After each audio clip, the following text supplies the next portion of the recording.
stretched patchwork. That's what I call it. I've also seen what we're about to do, which is stretching fabric over a frame, get called quilt painting or sewn painting or stretched quilts.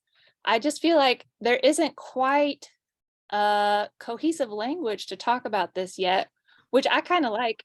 That makes it, you know, feel like it's sort of a newer thing. It's definitely not, but yeah, there's just different ways to talk about it and different ways to, look it up on Instagram. Um, let's see. Yeah, so here's an introduction to me. For those of you I haven't met, my name is Allie. I live in Durham, North Carolina. I'm a massagist. I work 1 day a week at the community college teaching massage. And I live with my partner and our 2 cats. These are some of the pieces that I've made recently. And these are generally on the side. These 2 up top. Can y'all see my cursor moving around? I hope to use it to point at stuff. Because nobody's saying no, I'm going to assume that it's working. These are smaller up top, and then on the right side and the bottom, they get a little bigger. Here on the left is even bigger still. And the biggest one I've done so far is just 2 feet square, and I'm hoping to just make bigger and bigger and bigger. I've got some big frames that I'm excited to work on soon. But yeah, this is just, here's a few examples of some of my pieces. And here's how the workshop is going to go. We're about to look, like I was saying, at all these different examples of different artists' work, hopefully to get inspired, and so you all can see things that maybe you haven't seen before. I just love to feel like anything's possible when I go to a workshop. So we'll look at a bunch of different stuff. Then we'll talk about the materials and supplies. And then the second half will be me using the staple gun to put something on a frame. The last part will just be like questions time, hanging out time, sharing time. I'd love to see what y'all are working on, and that'll do it.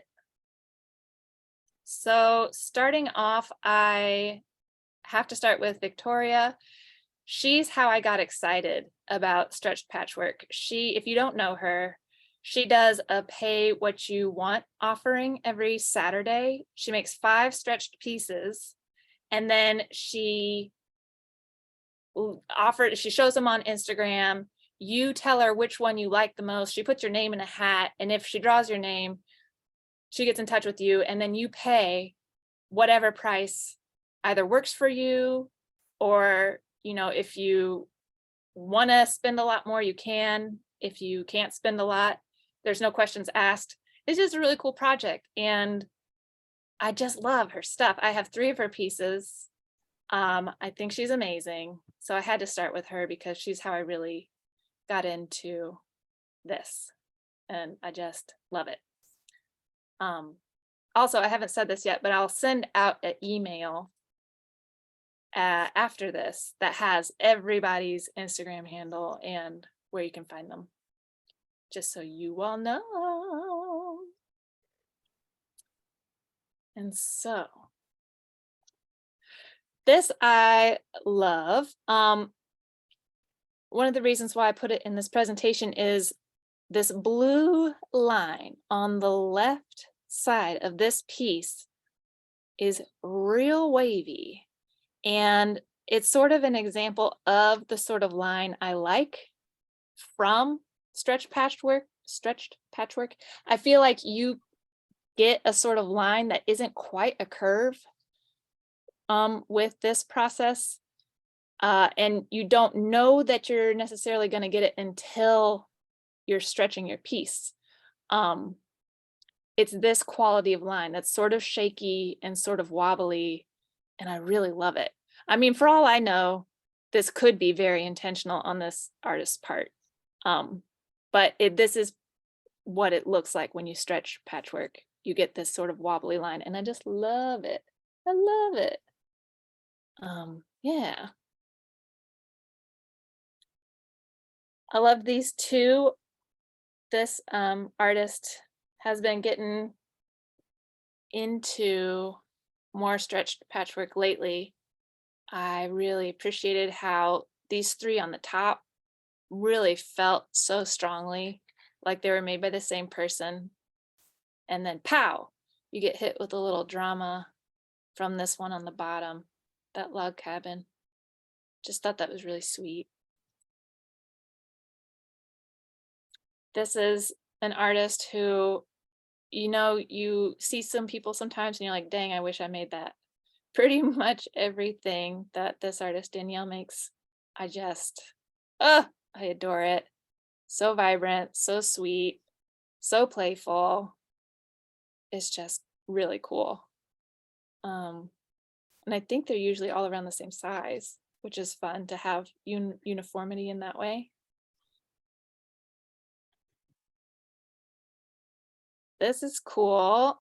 I like these pieces because I think they are hand stitched, which is really interesting to me because they don't look very stretched. Like when I'm doing stretched patchwork, I'm stretching the fabric kind of as far as it will go. And you can tell it looks stretched out. But in this stretched work, it looks like it's laying really flat.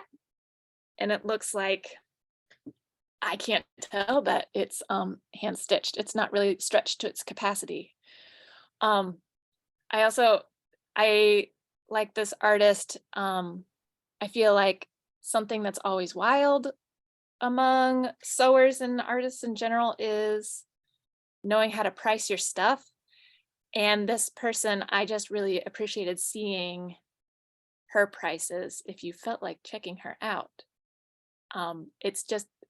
It's valued, she values her work at probably what we should all value our work at, which is to say it's pretty expensive, but like, I guess I feel inspired by that sometimes. It's just like actually what it's worth, Moving on, don't forget, feel free to jump in if you want. This I thought was brilliant. This piece on the right, where you get the opposite side of the hexes, and that's what's being shown. I just think that's so special. That's a real quilt nerd moment, but I just love it. And then this log cabin with these very subtle differences in shades. They're like green and gold green with that red in the middle. Pop! Rebecca, I see you raise your hand, but I don't know how to stop sharing my screen to... You don't need to share me. I'm just curious Catherine, how is she getting her like border of green around the hexes and like not really using the seam allowance from the hexes and like, what do you think technically she's doing? Or we have no idea. Yeah, let's call her. Maybe it's just sewn on top of, like appliqued right on top of a green, right? I would assume that it's appliqued. So here I am, in this position, and I just don't know is my best answer, but I would assume it's appliqued because going in between all those, like that shape, the outline of the hexie would be wild. She has the skill. I also wouldn't be surprised if she pieced it in, but maybe that's something I'll put in the email later is I'll ask her, what the heck, how'd you do that? No but pressure. I'm gonna assume it's appliqued. Thank you. Yeah, great question. I love a question that I just don't know the answer to. I feel like that's half of teaching. Okay, moving on. Oh my gosh, can you believe? Have you ever? Look, isn't this gorgeous? I just, it feels really special when you can just tell someone's work that they made it, that it's all them. And that's coming off real strong here. Just so vibrant, just so gorgeous. Really love it. I mean, bottom line is, yeah, it floors me. I love these pieces. I think they're incredible. Very geometric, not a lot of those wobbly lines I was talking about. I just love them. So pretty. Oh my gosh. Yeah, these blow me away every time. Talk about wobbly lines, like in this piece on the left, that border on the top, just the border around these 4 blocks. There's so much movement there. There's so much just like jiggliness. And like quilts are generally not a very jiggly thing. So I adore it. I think it's really special. And you can tell in this middle piece that we have different kinds of fabrics. This looks like a towel. This gold colored piece right here on the right. And then up here at the top, is that a cotton blanket? I don't know. Is this knit yellow, neon yellow down here? I don't know. I can't tell, but I can tell that they're different. And I just really appreciate the different textures and how much movement there is. It's very dynamic. And down here in the lower right, that looks to be all knit like it's socks or something, you know? You just get the ribs in between the what are we talking about? Warp or weft? No, warp. Because it's stretched so much. And then this piece in the upper right, how we have all these very neutral tones, and then bam, this blue border. It's so good. So good. Sheesh, I say. And then here we are looking at some of Heather's work, largely based off half square triangles, which is so cool. And then I put this picture in the lower right in here for a little bit of reference, because you see that red chair. So that shows you that that green piece on the wall is actually pretty big. It's really fun to see bigger pieces, bigger stretched pieces. But yeah, these vibrant colors, love it. Love it. Ah. And then here's Bex. And this piece on the left was the very first piece that they made, stretched piece, that is. And I just thought that was so cool. It's gorgeous. Here's one of those fun wobbly lines on the right side of this first piece that we're talking about. And then I just loved, this is, I don't know if this is second, third, fourth, fifth, or whatever stretched piece in the middle, but they took it and translated it into a painting, which is what you see on the right. And I just thought that was so cool. There's a really interesting and weird conversation that's always happening within quilting about whether or not it's art, whether or not it's just craft, like what is it? And it's always so funny because the conversation either changes or just evolves when you put something on a wall. It's weird. Humans are weird. We put it on a wall, we're more likely to call it art. It's just weird. But to take a sewn painting and turn it into a painting, there's just something there that feels really magic. And yeah, the contrast in the colors between the quilt piece and the painted piece is just really fun. I really love it and appreciate it. I think it's cool. Oh yeah, and then here's kind of, I feel called to rep the Quilty Nook kind of in every moment of my life. Many of you here are already on it, but I know some of you aren't. So, you know, here I go. It's such a cool place for people to get together who like sewing or handicrafts. It's largely a quilting community, but it's just such a lovely group of people. And you get all sorts of resources if you're part of it. You can sew with people virtually on a regular basis. There's lots of workshops. There's people who have the energy to talk about quilts as much as you want to talk about quilts, which is, you know, something kind of I noticed quilters needing in their lives. And for me, I'm in, you know, the Durham area, and it's how I met a bunch of quilters that I get together with on a pretty regular basis. So here's a stretched piece that Zak made recently. It's gorgeous. It's so peachy and just, Lord, beautiful. I recognize that fabric with the little pink tufts is something that he thrifted recently. It's just special. It's just so gorgeous. And yeah, join the Quilty Nook if you haven't already, or talk to me about it if you want, because I think it's a great thing. Ah, I met one of my good friends, Marie, on the Quilty Nook. I love Marie. It's so fun to actually get to meet people from all over the world who sew. Marie's in Denmark, and these are a few of her pieces. Marie is just so exciting to me. She's always sewing and always experimenting, and I just feel like these pieces show a lot of joy. I feel Marie's joy through these pieces. Yeah, they just feel really cool. I forget what it's called when you have like the fabric with these sort of like lacy holes in them. What's that called? I forget.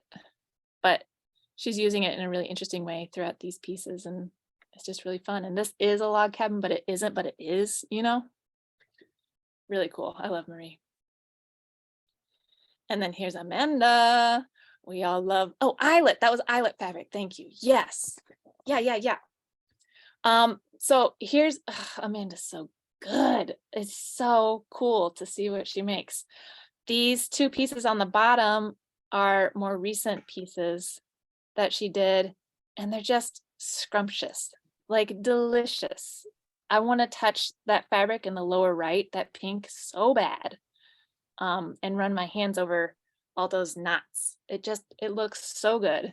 And I wanted to include, a little while back, she put the video on her Instagram, and I took some screenshots from it just to show a different way to frame things. Like, Amanda's always coming up with ideas and so creative. And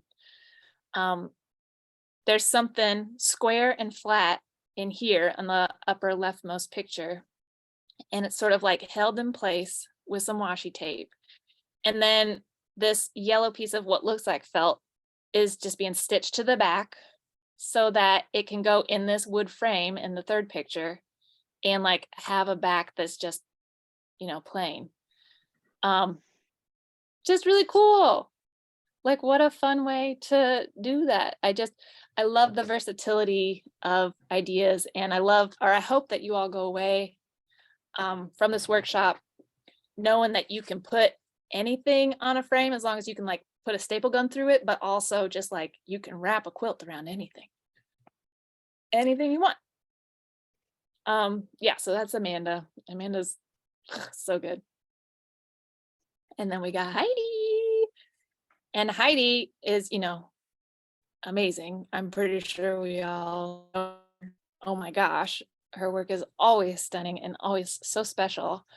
But part of why I wanted to bring her up is because she has her own framed quilt workshop on her website. It's on demand.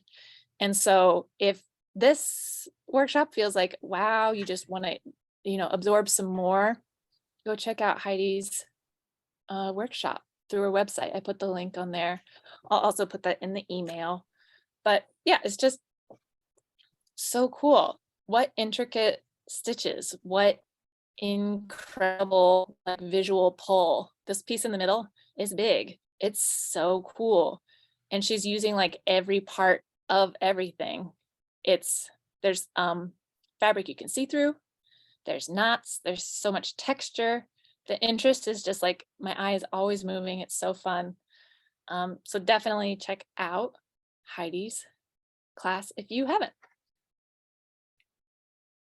Okay, and now we're sort of shifting gears a little bit, because this is where we move away from pieces that have just been made with fabric so far into this sort of hybrid thing where people are painting on fabric and then sewing that and stretching it over something.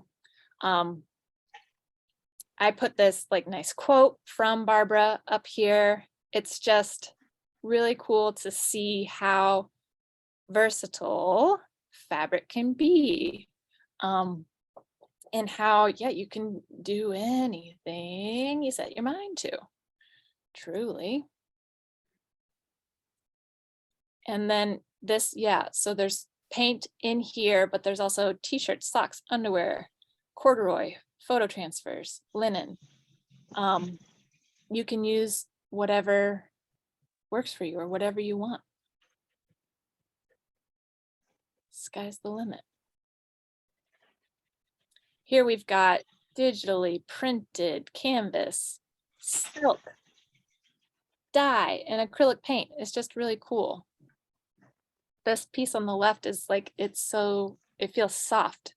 I'm assuming that's like the spray paint effect.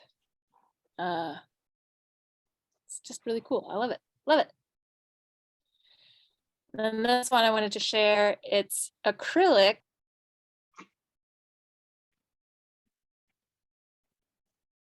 Whoops, I muted myself. This one I wanted to share because it's acrylic on hand woven textiles. I thought that was really beautiful. And I was hoping to just encourage the thought that you could stretch weavings if you wanted to, or you could sew your one piece of cotton next to one piece of weaving and stretch that and see what happens, just hoping to encourage the that you can do whatever, that it's all possible. And then this is the very last slide of an artist that I'm sharing, and this is just painting, but it's on canvas, so it felt relevant. This is something painters have been doing for a long time, is putting together canvas, cutting it up, tearing it apart, putting it back together. It just, I personally haven't done that yet, and so that's something that I might consider doing, is painting and then sewing that together and stretching the painting. Just thought it was super cool. So now we're switching gears a little bit so that we can talk about the supplies, which is to say the wooden frame, the fabric, and the thread, and then the things that we'll need to make stretch patchwork happen: your staple gun, your hammer, well, that's about it. There's a few more things to say, but supplies time and materials time.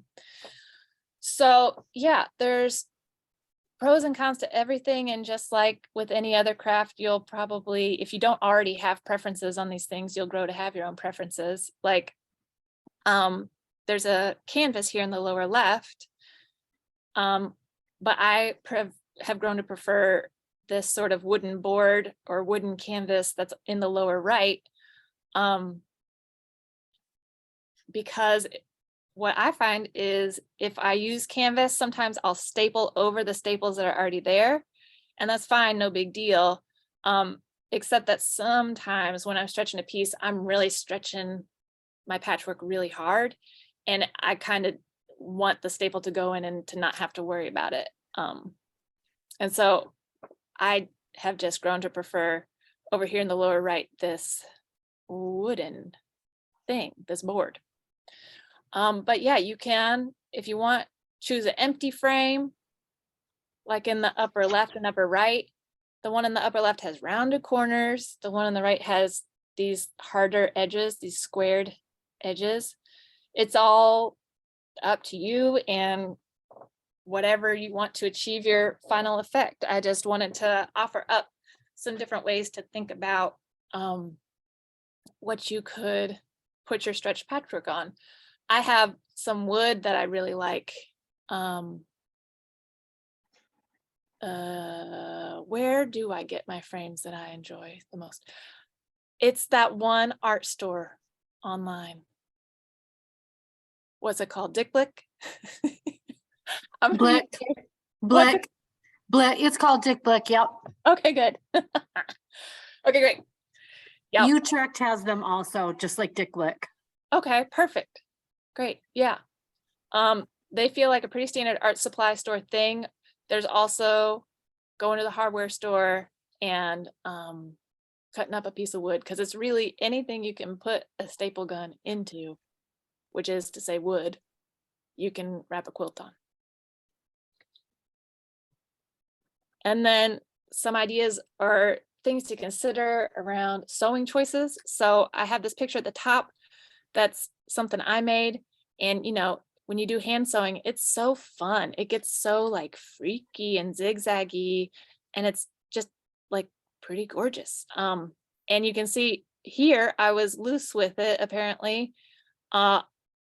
This seam that's horizontal in the top picture, and then this more vertical seam, I was apparently feeling more concentrated at that moment in time. So yeah, there's just a lot of variation when you hand piece.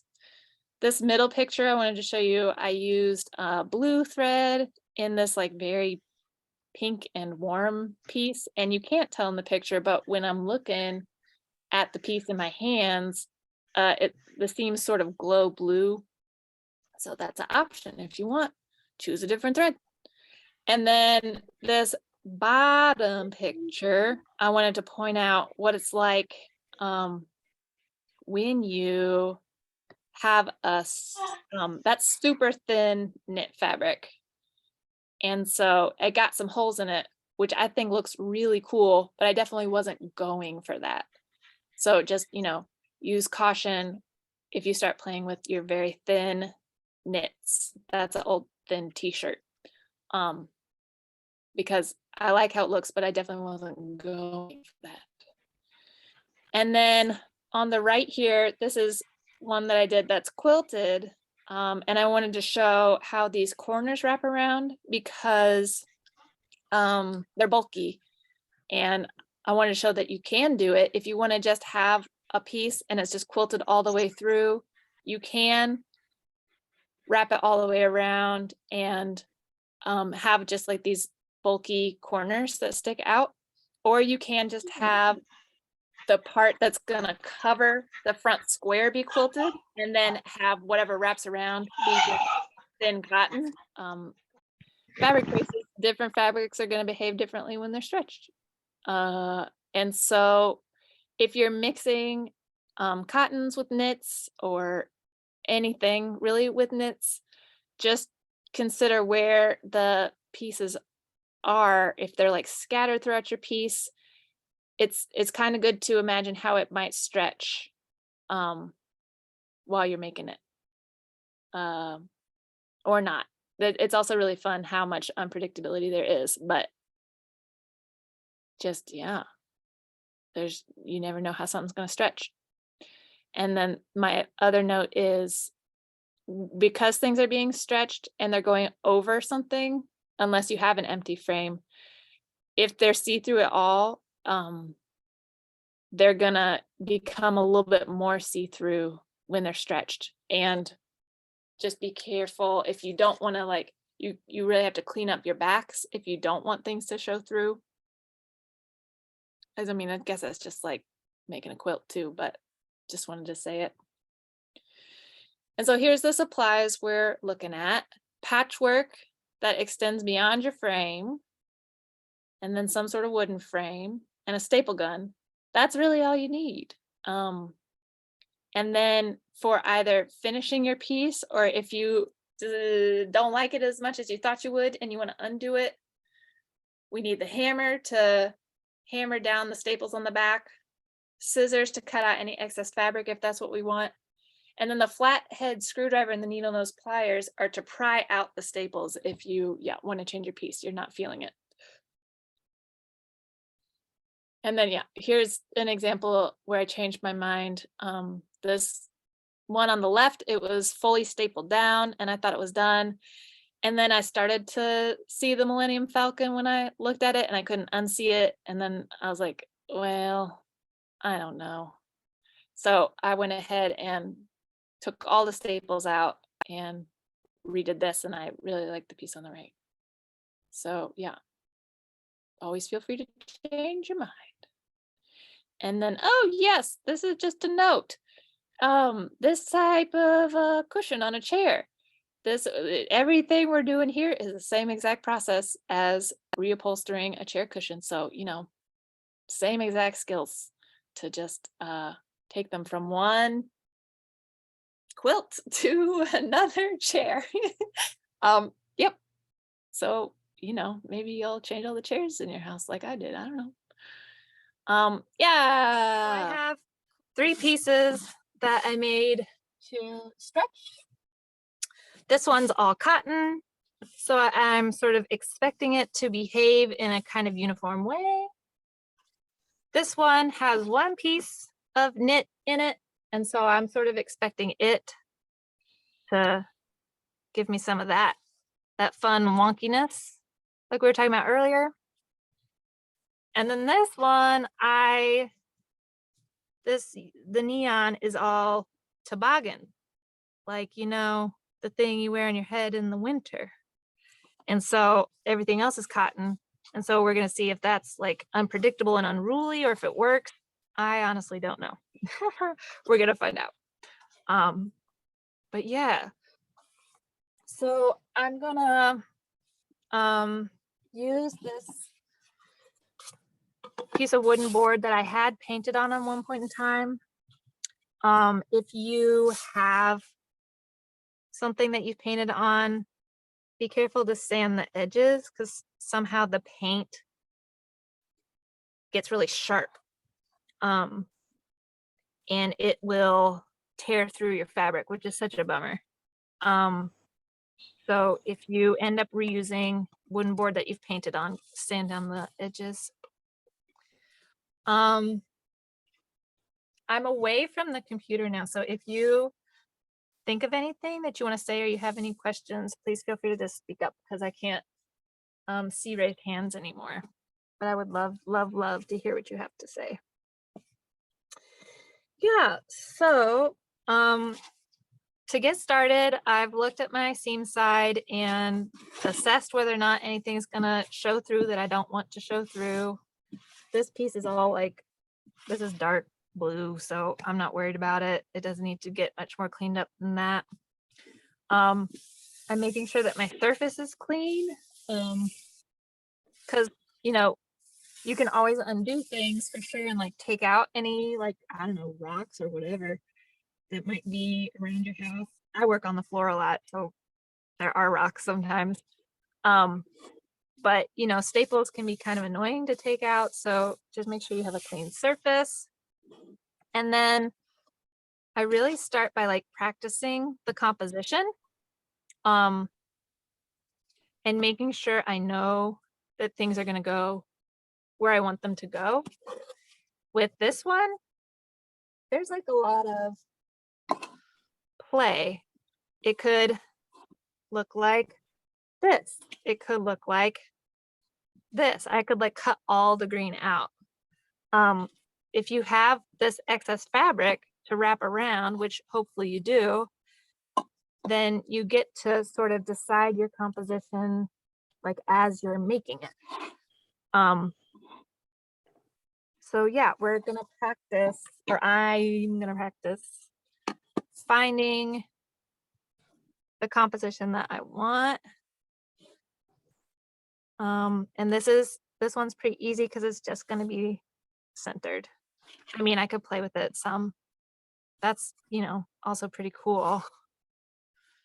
Could do like a halfway thingy. Yeah, I don't know. I think I like it centered. So that's what we're gonna do.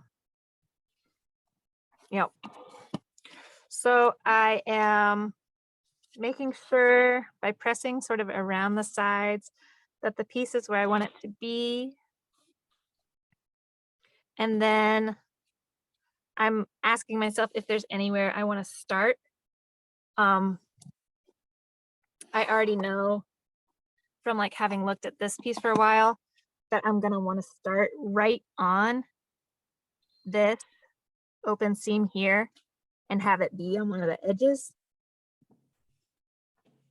And so with this one, I need to pull that edge and staple that one first and let everything else follow.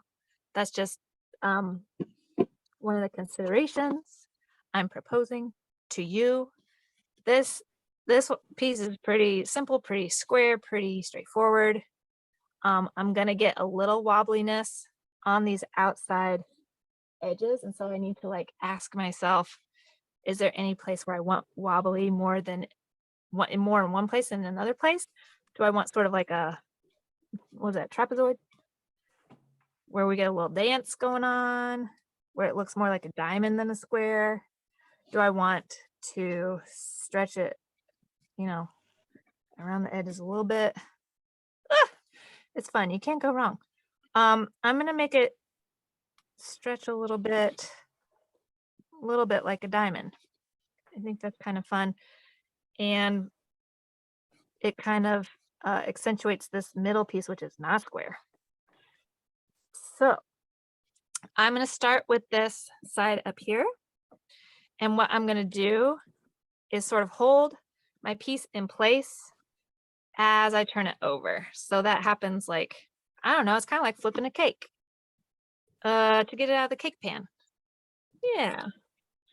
And then I'm holding it in place. The more excess fabric you have, the more you have to like grip onto. And then this, I hope this isn't loud for you all. I didn't test to see how loud this is. If you've got headphones in, I hope I'm not about to blast your ears. But I'm pulling it a little bit, like forcing it down, and then just stapling in the middle. Then I'm going to staple to the right and left of that, right next to where the first staple is. I'm really like butting up the staple gun so it hits that staple, and then just going next to it. So on both sides. I like to pull the fabric when I'm there, because if I'm like holding the fabric like this, my fingers are right there, and I get scared about stapling into my fingers. So please exercise safety and don't staple your fingers. Pull the fabric if you can. This is looking good to me. I like how it's weird around the edges. I like seeing the dark blue. That's fun. I'm ready to staple on the other side. And so I'm gonna pull it pretty tight. Oh, but you see what's happening? It's going over the edge more than I thought it would. And so I'm asking myself, do I like that? Is that okay with me? I'm double checking that this seam is staying open so it doesn't get bulky, because I like it when it's nice and flat. So I'm pulling it pretty tight. I'm beginning to see the stitches in between my seam, and I'm getting wrinkles going this way. I'm getting the tension, getting tension. And that's fine with me, because we're going to keep stretching in this way and that way. So that will go away. But yeah, I like what's happening. So I'm going to go ahead and pull pretty tight, and I'm holding it in place, like from the back to the front. I'm sort of pinching the fabric onto the frame, and then I'm going to turn that over, holding that tension, keeping that tension. And like I was saying, please be safe. So I'm stretching this fabric. My fingers aren't in the way. Staple one. I'm going to pull right next to where that staple was, and then staple right next to that first one, and then go to the other side of it. So there's 3 staples in the middle of both sides now. And oh, it's looking funky. I like it. And now we're ready to play with how things are going to stretch on these other sides. And I've found that when you're doing the third side, you kind of get pointier peaks. This is really gentle to me and like flows really nicely, but the third side always wants to kind of poke up dramatically. So that's something to be aware of and play with and see how you like it. I'm trying to stretch both sides right now so I can sort of preview how it's going to go. And I think I like this. Yeah. Yeah, that looks nice. I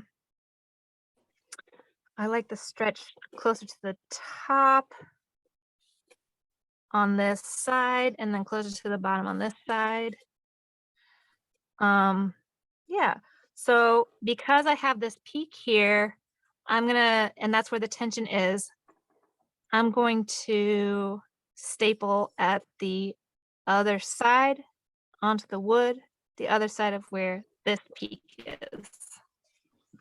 So I'm turning it over while holding that tension, getting my fingers out of the way and stapling. And that holds pretty well. So now I'm gonna keep going down and stretching, holding the tension.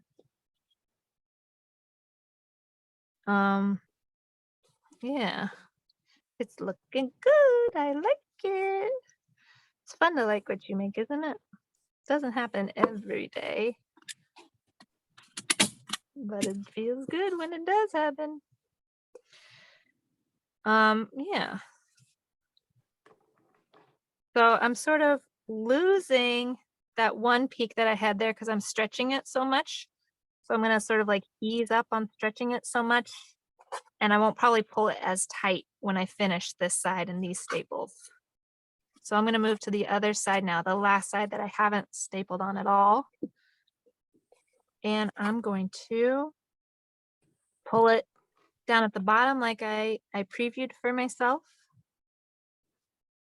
Yeah.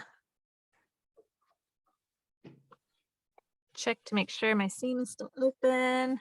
It is. Great. I flipped it upside down just now because it's easier for me to pull with my left hand. And I'm flipping it, moving my fingers, stapling.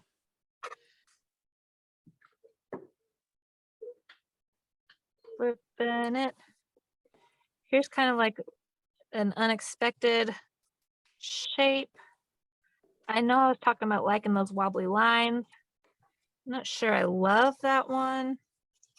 So I'm going to try and make it a little more uniform. And it's not really responding the way I want. So I'm going to go ahead and take this staple out and try and stretch it in a different way. And so that's when I get out my flathead screwdriver and I just pry up this staple. And I don't really want to pinch that with my fingers. It's just not my preference. So I have my needle nose pliers to, get the staple out. I haven't said this yet, but the staples will leave holes in your fabric. So, if you take something off, like say, I didn't like this when it was done and I wanted to put it on something bigger, then I would have holes in the fabric right here. And that's fine, unless it's not what you're going for. So now you've been warned. Yeah. So I didn't like how it was pulled before, so I'm going to try and do it slightly differently this time. I'm pulling closer to right here, pinching it to the frame as I turn it over, moving my fingers. And then, yeah, this might work a little better. I'm going to staple right next to where I just was. And then staple again right next to where this was.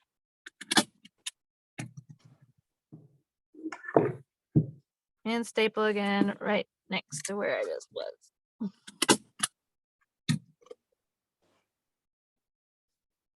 Yeah, this is looking really cute and weird. I can choose now to like make this corner poke out if I want, or let it sit square. I can keep it square, or I can make it more of a diamond. I don't know. Anybody have any thoughts? Keep it square, make it diamond, make it pointy, keep it flat. I think I'll keep it like it is. Piece of fluff shining through. Piece of fluff shining through. Okay. Yep. So to keep this from being pointy, I have to make sure that I'm not pulling this seam too tight. So I'm going to pull pretty hard to keep this line straight. Hopefully in my mind, what I'm doing is illustrating to you all that there's play in all of this and that you get to sort of make decisions as you go.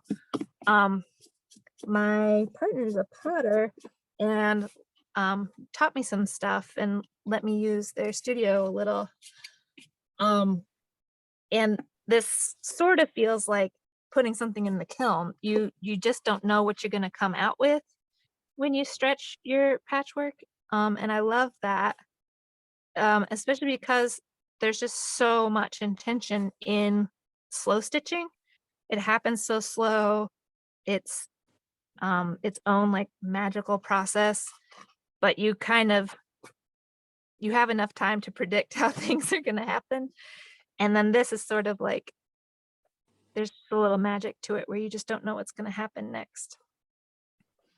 So now that I've pretty much gotten the middle of each side stapled, the rest is just sort of like stapling from the middle out. So getting these outer spots fixed with staples. So I'm just sort of moving around the frame. I save my corners for last.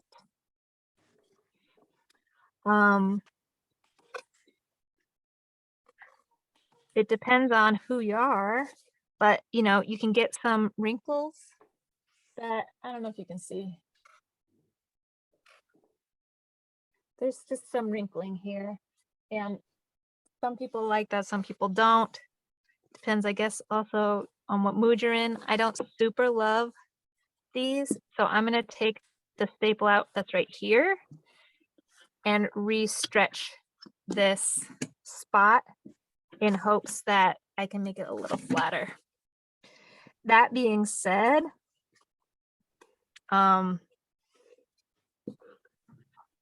humidity will change your piece because these are natural fibers, and so they're going to expand and contract with temperature differences. So even if you get everything as flat as you want, it might still look wrinkly some days. Yeah, but this is looking cute. I just want to keep going at this point. Because I like how things are looking, I'm not going to stretch that hard for finishing up the ends.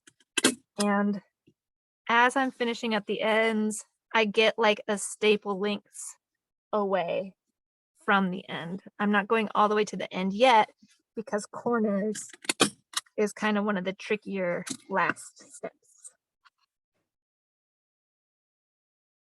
What I'm doing is getting this fabric to sort of meet at the corner like this so that I get a triangle away from the piece. I'm bunching up my fabric at the corner so I could either go this way or this way. That's how you know you're like in the sweet spot, is if your fabric can go either way, and then you just have to decide which way you want it to go. I feel like this is up and this is down on this piece, and I want to put my corners on the left and the right. So I'm going to fold it over, make sure it's nice and taut, and then bring it to the back, pull it if I need to. The fabric might want to sneak up over the top or over the side, so you can just sort of fold it again. And then while you're pulling it, staple it down. I like to do 3 staples if I can. It looks like I'm gonna get 2 in here. Let's try for 3. Yeah, there's 3. And so that's my first corner. And then I'm going to make sure that I'm lining up with myself. And this corner is going to go down here. So I'm stretching the fabric so that I know that it can go either way if I would want it to, just to make sure I'm in that sweet spot. It looks good. I'm bringing it behind. I am stapling it down.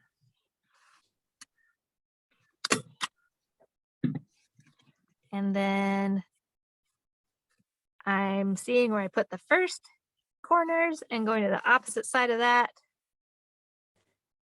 pulling it tight, making that fold, and making sure that the fabric is doing what I want it to. It could go either way if I wanted it to. That's how I know it's in the right spot. And I'm holding it, pulling it, stapling it.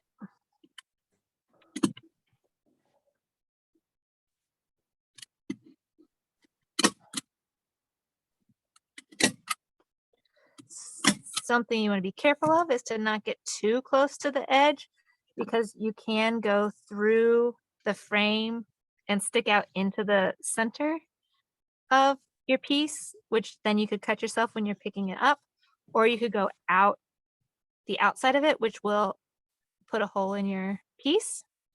Just something to be careful and aware of.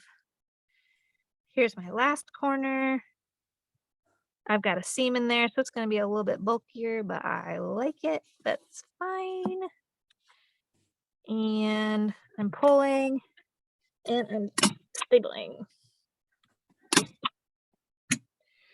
And so that's what I ended up with. To me, it's super cute. I like it. I got some wonky edges. I like those wonky edges. I like that this looks like it's, you know how people throw their quilts to get the nice pictures of them? This looks like a quilt that somebody threw and it's falling through the sky. That's cute to me. And I started thinking that it was going to be centered, but I changed my mind. And so I got this cute edge up here that looks like that. If this were me, I would sleep on this. I think I like it now, but I might wake up and change my mind about it. And so sort of the last step is to cut out this excess fabric and then hammer down all these staples. I'm not going to put you through that noise. I think you all can figure that out. You just staple it or hammer it down. Yeah, but this is sort of a done piece. So how'd that feel? Was that all information y'all already knew? Anything new? Any exciting ideas for things people want to do with stretch patchwork?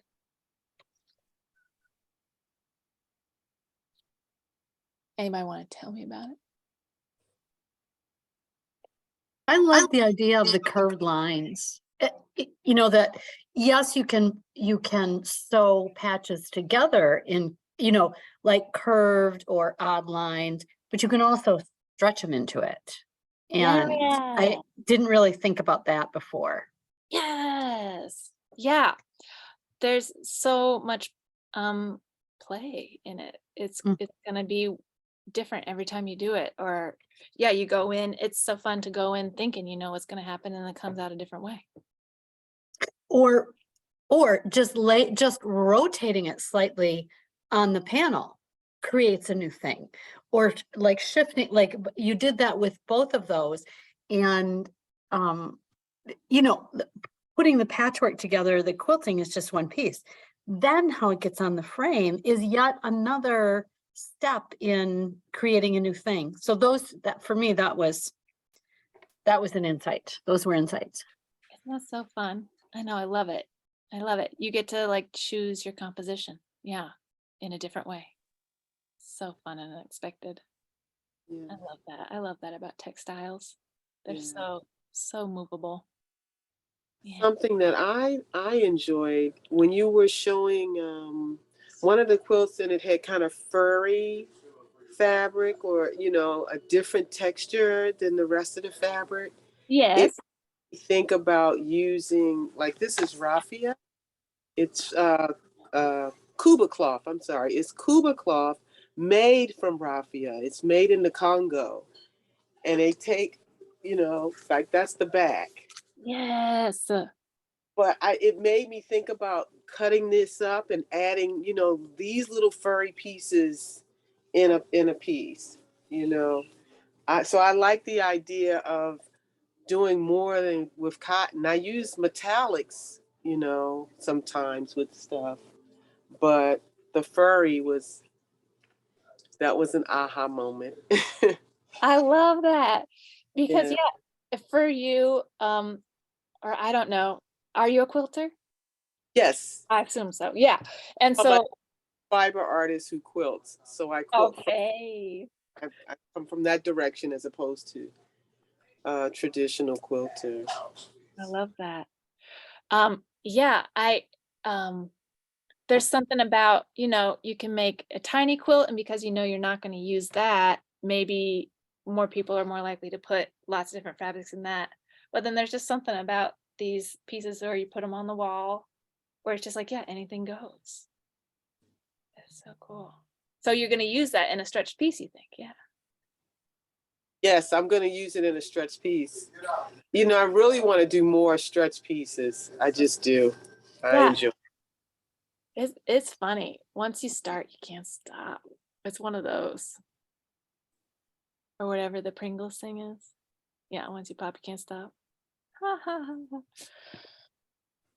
I love it when you all talk. It's so nice. I have a question. Have Oh, you yeah. repurposed frames and like frames that are not necessarily smooth on the outside? Like some decorative frames, what I'm not talking like if you're looking at it on the side where it'd be wavy, but some are decorative in a way that you wouldn't see it in the end. But I mean, I don't know.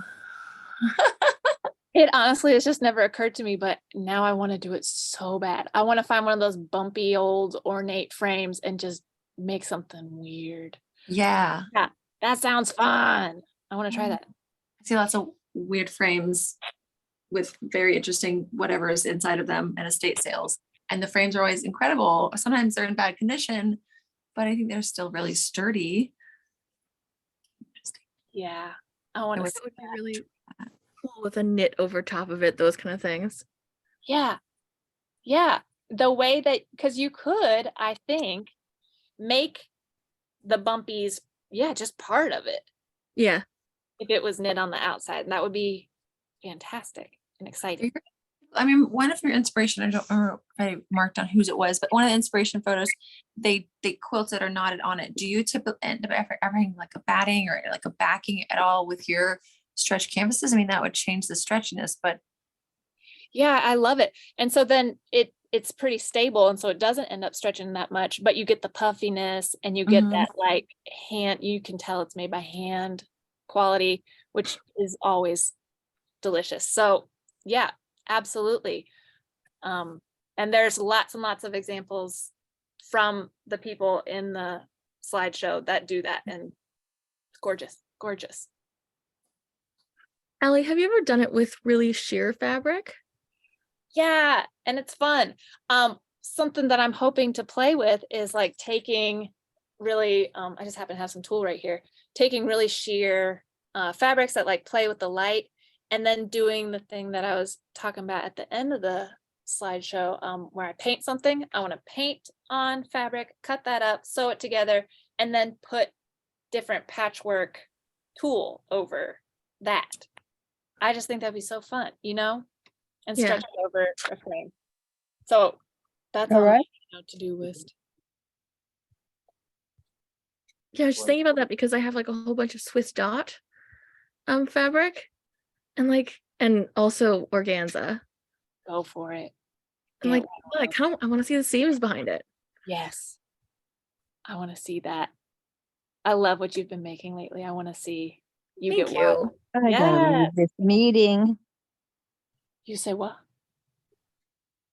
Who said what? I think I should be able to tell who's muted and unmuted, but I'm not that good at this Zoom, so whatever.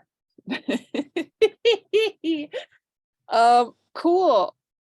Well, are we feeling pretty good and satiated, folks? I hope you all will show me what you make. I hope you will. I hope you will. I hope you will. I hope you will. I would love it. I'm positive I'm going to tell you that I like it. Please just show me. I would love it. And yeah, I'll send out an email soon. I so appreciate all of you. Thank you so much.